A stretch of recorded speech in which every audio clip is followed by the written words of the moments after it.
प्रिय भिक्षुओं और प्रियजनों, मनुष्य का जीवन अनमोल है, परंतु वह इसे व्यर्थ की इच्छाओं, क्रोध, अहंकार और मोह में फंसाकर दुखमय बना लेता है। मैंने संसार को ध्यान से देखा है और यही जाना है कि इस संसार में जो कुछ भी है वह क्षणभंगुर है। जो आज है वह कल नहीं रहेगा। जो जन्म लेता है उसका नाश निश्चित है। इसी सत्य को न समझ पाने के कारण मनुष्य दुख भोगता है। संसार में दुख है, यह पहला सत्य है। जन्म दुख है, बुढ़ापा दुख है, रोग दुख है, मृत्यु दुख है। प्रिय वस्तु से बिछुड़ना दुख है और अप्रिय वस्तु से मिलना भी दुख है।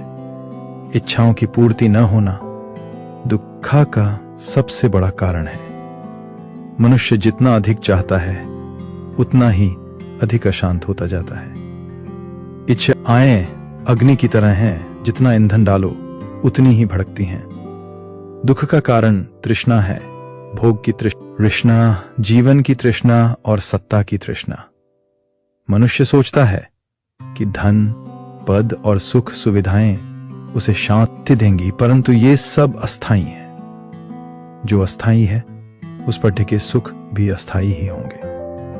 स्थायी शांति केवल भीतर से आती है। दुख का निरोध संभव है। जैसे अंधकार को दीपक से दूर किया जा सकता है, वैसे ही दुख को ज्ञान से समाप्त किया जा सकता है। जब तृष्णा का अंत होता है तभी शांति का जन्म होता है। यही निर्वाण है। न किसी वस्तु की लालसा, न किसी से द्वेष, न स्वयं का अहंकार। निर्वाण की ओर ले जाने वाला मार्ग अष्टांगिक मार्ग है। यह मार्ग न तो अत्यधिक भोग का है और न ही कठोर तपस्या का। यह मध्यम मार्ग है। इस मार्ग में सम्यक दृष्टि, सम्यक संकल्प, सम्यक वाणी, सम्यक कर्म, सम्यक आजीविका, सम्यक प्रयास, सम्यक स्मृति और सम्यक समाधि शामिल है। सम्यक दृष्टि का अर्थ है जीवन को जैसा है वैसा देखना, भ्रम में नहीं जीना।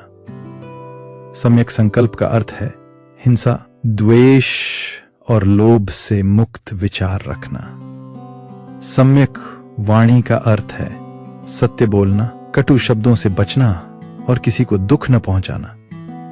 वाणी में संयम रखने वाला व्यक्ति अपने मन को भी शांत रखता है। सम्यक कर्म वह है जिससे किसी प्राणी को हानि न पहुंचे। हिंसा केवल शरीर से नहीं होती, विचारों से भी होती है। जो मन में किसी के लिए द्वेष रखता है वह पहले स्वयं को जलाता है। इसलिए करुणा को अपना आभूषण बनाओ। करुणा ही सच्चा धर्म है। सम्यक आजीविका का अर्थ है ऐसा जीवन यापन जो किसी के शोषण या दुख पर आधारित न हो। धन कमाना गलत नहीं है, परंतु धन के लिए धर्म को छोड़ देना अज्ञान है। सम्यक प्रयास वह है जिसमें हम अपने भीतर उठने वाले बुरे विचारों को रोकें और अच्छे विचारों को बढ़ावा दें। सम्यक स्मृति का अर्थ है हर क्षण जागरूक रहना। खाते समय जानो कि तुम खा रहे हो, चलते समय जानो कि तुम चल रहे हो। जो जागरूक है वही मुक्त हो सकता है। और अंत में सम्यक समाधिमन को एकाग्र करना ताकि सत्य का अनुभव हो सके। मैं तुमसे यह नहीं कहता कि मेरी बातों पर अंधविश्वास करो। मैं तो केवल मार्ग दिखाता हूं। चलना तुम्हें स्वयं है। जैसे स्वर्णकार सोने को कसौटी पर परखता है, वैसे ही मेरे उपदेशों को भी परखो।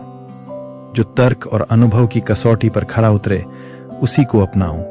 क्रोध को क्रोध से नहीं जीता जा सकता। क्रोध को केवल करुणा से जीता जा सकता है। घृणा को घृणा से नहीं, प्रेम से समाप्त किया जा सकता है। यह शाश्वत नियम है। जो तुम्हें अपमानित करे उसे क्षमा करना सीखो, क्योंकि क्षमा कमजोर की नहीं बलवान की पहचान है। अतीत में मत उलझो, भविष्य के सपनों में मत खो। वर्तमान क्षण ही जीवन है। जो वर्तमान में जीना सीख लेता है वही सच्चा सुख पाता है। जीवन नदी की तरह है, जो बह रहा है उसे पकड़ने का प्रयास मत करो, उसके साथ बहना सीखो। अपने दीपक स्वयं बनो। किसी और के सहारे सत्य को मत खोजो। आत्मज्ञान ही सच्चा प्रकाश है। जब मन शांत होता है तब सत्य स्वयं प्रकट हो जाता है। याद रखो, न कोई तुम्हें दुख देता है और न सुख। तुम्हारा मन ही सुख और दुख का कारण है। यदि मन पर विजय पा ली तो संसार की कोई शक्ति तुम्हें पराजित नहीं कर सकती। इसी मार्ग पर चलकर तुम भी दुख से मुक्त हो सकते हो, शांति और करुणा से भरा जीवन जी सकते हो। यही मेरा संदेश है, यही मेरा प्रवचन है।